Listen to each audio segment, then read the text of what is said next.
cho kia đó ôi dơ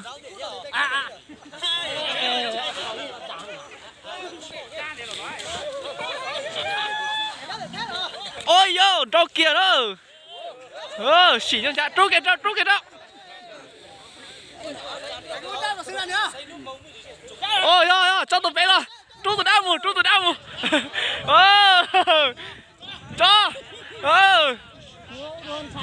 cho cho đâu chín trai trút tụi đi mù chầm lo đã cho kia đó cho lên bé nó thì cho nhung trâu đâu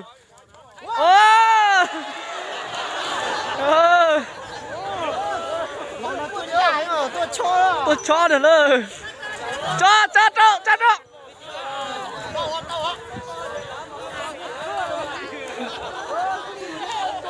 cho đi nó mà thiết chỉ nhỏ cho nữa cho tuần ra trút lại chả nó biết cho nhưng mà chắc là cho hai tần thôi rồi đó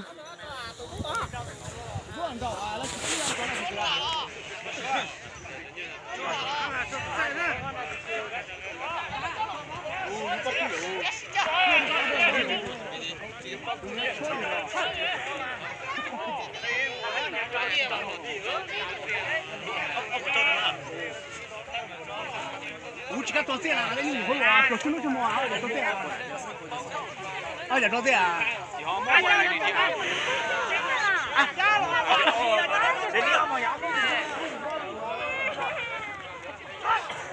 cái tổ,